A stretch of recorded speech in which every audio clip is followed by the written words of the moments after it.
Hello my dear students, मैं हूं आपका आकिब सर। जेके सिविल सर्विसेज चैनल पर मैं आप सब स्टूडेंट्स का और एक बार तहे दिल से वेलकम करता हूं। डियर स्टूडेंट्स, आज का लेक्चर बहुत ही ज़्यादा इंटरेस्टिंग रहने वाला है। ये लेक्चर मैंने नवंबर मंथ 2021 से लिया है और ये इस महीने का सेकंड लेक्चर होगा। ऑलरेडी मैंने इस महीने का पहला लेक्चर अच्छे से डिस्कस किया हुआ है। मैं उम्मीद करता हूं आप लोगों ने वो लेक्चर अच्छे से देखा होगा, अच्छे से समझा होगा। चलो माय डियर स्टूडेंट्स, अब हम आज का लेक्चर भी खुशी खुशी से स्टार्ट करते हैं। आज के लेक्चर का क्वेश्चन नंबर 1 ये रहा आपकी स्क्रीन पर। The Habibganj railway station has been renamed as Rani Kamlapati railway station. In which city is this railway station located?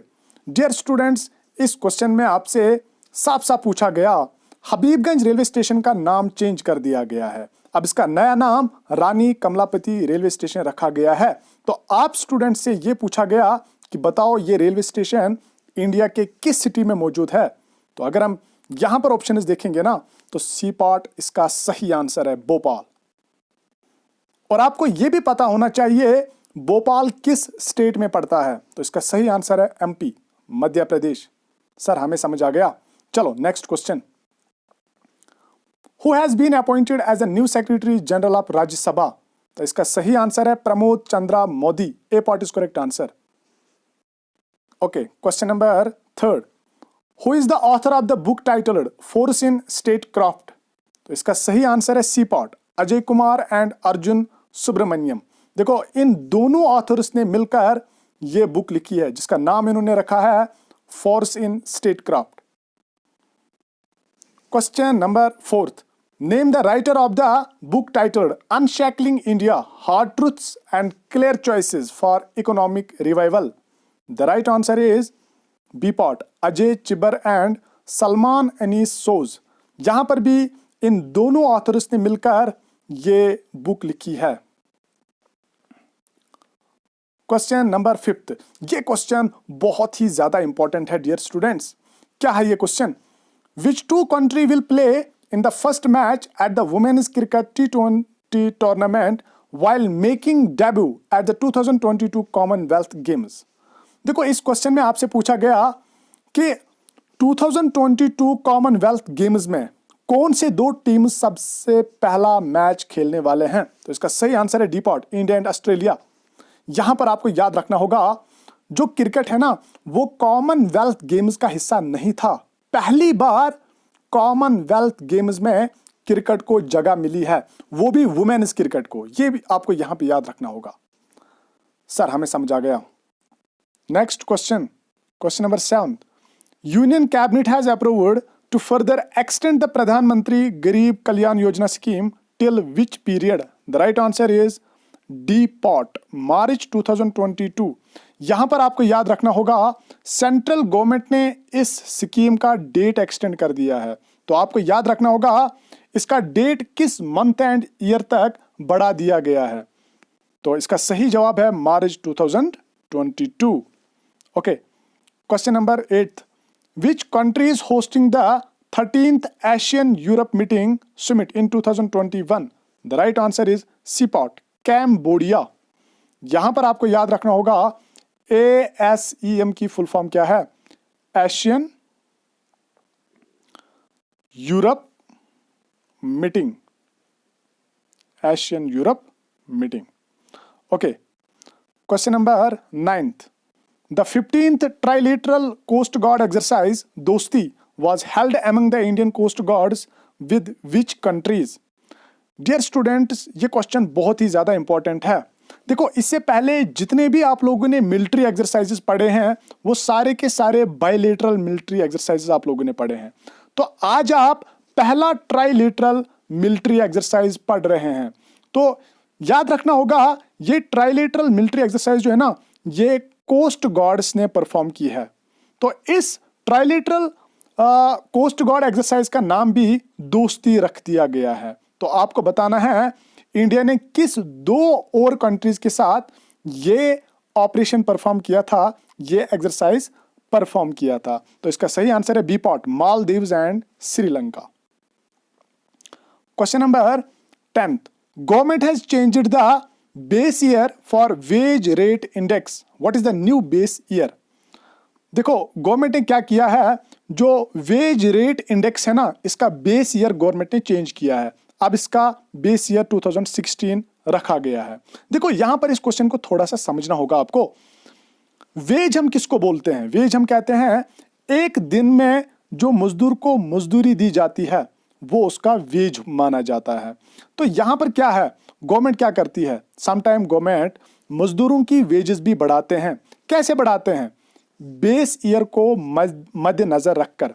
जैसे इंडिया का पहला जो बेस ईयर जो इन्होंने बनाया था वेजेस के लिए वो था 1963 टू 1965। मान लो इस बेस ईयर में जो लेबर की जो वेजेस होते थे वो मान लो दिन का 100 रुपीज था। अब गवर्नमेंट क्या करती थी आगे जाके, अगर उनको बढ़ाना होता है वेजेस तो वो इसी 100 रुपीज पर वो कुछ परसेंटेज आगे जाके बढ़ाते हैं। जैसे 10% आगे बढ़ाया कभी बीच में, जैसे 20% बढ़ाया, तो इसी बेस ईयर पर जो रेट थी उसी को आगे जाके कुछ परसेंटेज बढ़ा दिए जाते हैं। अब गवर्नमेंट ने क्या किया है, ये बेस ईयर गवर्नमेंट ने चेंज किया है। अब नया बेस ईयर उन्होंने रखा है 2016। तो ये क्वेश्चन इंपॉर्टेंट है। चलो question number 11, when is the constitution day of India observed? The right answer is A part 26th November. Question number 12. The 5th World Congress on Disaster Management was held in which city? The right answer is C part, Delhi. Question number 13. Which financial body has approved $1.5 billion loan to India for procuring safe and effective COVID vaccine? The right answer is Asian Development Bank. A part is correct answer. यहां पर आपको पता होना चाहिए जो Indian government है ना, अब इन्होंने जो इंटरनेशनल जितनी भी ऑर्गेनाइजेशंस है जो खासकर लोन प्रोवाइड करते हैं वहां से अब इंडिया लोन लेने लगा है। आपको पता ही है ना, इंडिया की इकोनॉमी जो है ना उसका डाउनफॉल हो चुका है। इंडिया की इकोनॉमी रिसेशन में चली गई है, बिल्कुल डूब चुकी है। अब इंडिया के पास पैसा नहीं है, इंडियन गवर्नमेंट के पास पैसा नहीं है। अब ये गवर्नमेंट कैसे चल रही है? या तो ये टैक्स बढ़ाते हैं, आप सबको पता है आजकल चीज़ों पर बहुत ज़्यादा हमें टैक्स देना पड़ता है। साथ साथ जो प्राइसेस बढ़ा दिए जाते हैं, रोज़ आप देखोगे या तो पेट्रोल के प्राइसेस बढ़ा दिए जाते हैं, डीजल के प्राइसेस बढ़ा दिए जाते हैं। गैस आप देखो 300 रुपया से लेकर आप गवर्नमेंट ने इसको 1100 तक बढ़ा दिया है। तो इस तरीके से पब्लिक से ये पैसे एक्सट्रैक्ट करती रहती है। लेकिन अगर ज़्यादा पैसा इनको चाहिए तो फिर गवर्नमेंट को लोन लेना पड़ता है। अब यहाँ पर कोविड से लड़ने के लिए जो वैक्सीनेशन करवाना था तो गवर्नमेंट ने क्या डिसाइड किया कि हमारे पास पैसे नहीं है तो हम सीधा जाके एशियन डेवलपमेंट बैंक के पास चले जाते हैं और यहाँ से इतना सारा अमाउंट एज ए लोन लेते हैं। चलो क्वेश्चन नंबर 14 को डिस्कस किया जाए। Who is the author of the book Conversations India's Leading Art Historian Engages with 101 Themes and More? The right answer is B part, Brijendra Nath Goswami. Question number 15. Who represented India at the 13th Asian Europe Meeting Summit 2021? देखो इस question को ऊपर हमने discuss किया, but आपको इस question में पूछा गया इंडिया की तरफ से किसने इस मीटिंग को रिप्रेजेंट किया था। तो यहां पर आपको देखना होगा D part is correct answer, M Venkaiah Naidu. Question number 16. National milk day is commemorated every year in India on November 26 to mark the birth anniversary of. तो इसका सही आंसर है C part, doctor Verghese Kurien. यहां पर आपको पता होना चाहिए ये व्हाइट रेवोल्यूशन जो हुआ आया था इंडिया में व्हाइट रेवोल्यूशन का ये फादर भी है। और व्हाइट रेवोल्यूशन में ही आपका मिल्क भी आता है ना। तो चलो क्वेश्चन नंबर 17. चुन दू हवन who has passed away recently was the former president of which country? तो इसका सही आंसर है डी पार्ट, साउथ कोरिया। ये देखो चाहे वो जापान के लोग हैं या चाइना के या साउथ कोरिया के, इनके नाम बड़े अजीबो गरीब होते हैं। देखो चुनदू हवन। चलो question number 18, prime minister Narendra Modi recently inaugurated the Purvanchal express highway in which state? तो इसका सही आंसर है बी पॉट, उत्तर प्रदेश। उत्तर प्रदेश में इलेक्शंस आने वाले हैं, इसलिए सेंट्रल गवर्नमेंट ज़्यादा फोकस इस वक्त उत्तर प्रदेश पे कर रही है। यहाँ पर देखो Purvanchal express way, Noida international airport, बहुत सारे डेवलपमेंट्स किए जा रहे हैं। अब देखो किस तरीके से जो है ना, मतलब आप किसी एक ही एरिया पे ज़्यादा पैसा खर्च कर रहे हो, इस तरीके से बाकी सारे स्टेट्स में गरीबी आ जाती है। तो मुझे लगता है ये जो इस वक्त गवर्नमेंट है बीजेपी की, इनसे सरकार नहीं चलाई जाती है। बहुत सारा पैसा लेके जो इनके पास होता है वो किसी जगह पे ये में खर्च कर देते हैं। आप मुझे बोलो यूपी के अंदर 2 इंटरनेशनल एयरपोर्ट ठीक थे, 3 भी ठीक थे, अब 4 5, अब क्या करना है आपको, 10 20 इंटरनेशनल एयरपोर्ट देने हैं। तो इस तरीके से गवर्नमेंट क्या करती है, समटाइम इनके पास प्लानिंग नहीं होती है और पैसे ऐसे ही खर्च कर देते हैं अपने वोट बैंक के लिए। चलो question number 19, who is the winner of the 2021 JCB prize for literature? The right answer is A part, M Mukundan. Question number 20, the campaign titled Mooh Band Rakho has been launched by which bank to raise awareness on fraud prevention? तो इसका सही answer है C part, HDFC bank. देखो HDFC bank ने एक campaign launch किया जिसका नाम इन्होंने रखा मुंह बंद रखो, और इसका मकसद क्या है, अवेयरनेस क्रिएट करना जो आजकल फ्रॉड हो रहा है।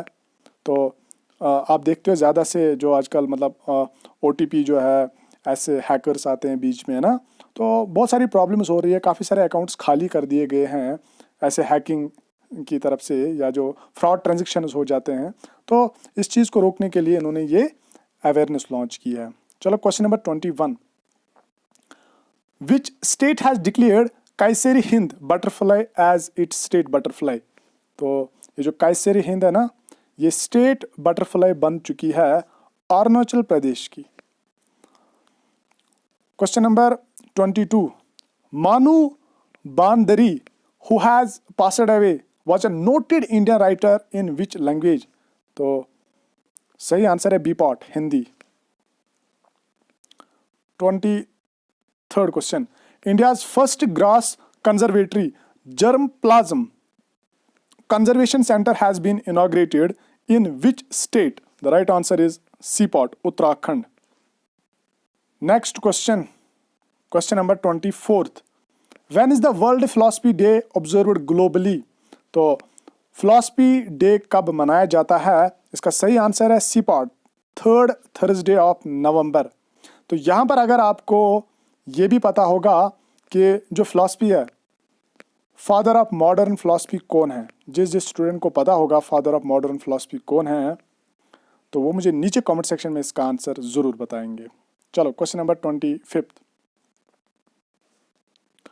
विच city is hosting the 82nd All India Presiding Officers Conference in 2021? The right answer is C-Pot, Shimla. बहुत ही ज़्यादा इंपॉर्टेंट क्वेश्चन है ये। चलो question number 26, who is the author of the book the disruptor, how Vishwanath Pratap Singh shook India? तो इसका सही answer है A part, Debashish Mukherjee. Question number 27, India's first food museum has recently been inaugurated at which place? The right answer is A part, थांजावर। देखो ये question बहुत ही ज़्यादा important है क्योंकि इसमें इंडिया के फर्स्ट फूड म्यूजियम की बात की गई है। तो यहाँ पे आपको आंसर याद रखना होगा, ए पार्ट इसका सही आंसर है। Question number 28, world toilet day is marked every year on which day? The right answer is 19th November, B part is correct answer. Question number 9th. The first air pollution control tower of Uttar Pradesh has been launched in which city recently? The right answer is D part, Noida. तो यहाँ पर भी आपको याद रखना होगा, इस question के अंदर first air pollution tower of UP की बात की गई है, तो ज़्यादा इंपॉर्टेंट क्वेश्चन बनता है ये। 30th. The Indian village Panchampally has been selected for the Best Tourism Villages Award by the United Nations World Tourism Organization. In which state is the village located? यहाँ पर आप देख सकते हो जो पंचमपली है ना, ये एक गांव है, तो इसको एक अवार्ड मिला है जिसका नाम है बेस्ट टूरिज्म विलेजेस का अवार्ड इसको मिला है। तो आपको बताना है कि ये गांव इंडिया के किस स्टेट में मौजूद है। इसका सही आंसर है D pot, Telangana. Who has been named for the Lifetime Achievement Award for 2021 by the Badminton World Federation? The right answer is C part, Prakash Padukone. Question number 32. Which day is celebrated as the UN recognized World Children's Day globally? The right answer is D part, 20th November. इस बार आपका ये भी याद रखना होगा कि world children's day पर क्या थीम रहा है। ये थीम भी आपको याद रखना होगा, a better future for every child. Dear students, इसी क्वेश्चन के साथ हमारा आज का लेक्चर ख़त्म हो जाता है। इस लेक्चर के अंदर हमने बहुत सारे इंपॉर्टेंट क्वेश्चंस डिस्कस किए हैं। तो आपको क्या करना होगा, ये पीडीएफ आपको बाद में मिलने वाला है। आप इस पीडीएफ को 1-2 बार ओपन करोगे, अच्छे से देखोगे, तो ज़रूर आपको क्या होगा कि ये रिवाइज हो जाएगा ये लेक्चर, ठीक है। तो बहुत सारे इंपॉर्टेंट क्वेश्चंस आज के लेक्चर में भी हमने डिस्कस किए हैं। अब इंशाअल्लाह रहमान नेक्स्ट मैं 3rd लेक्चर जल्दी ही आपको भेजने वाला हूँ। और खुदा हाफिज़, दुआओं में याद रखना।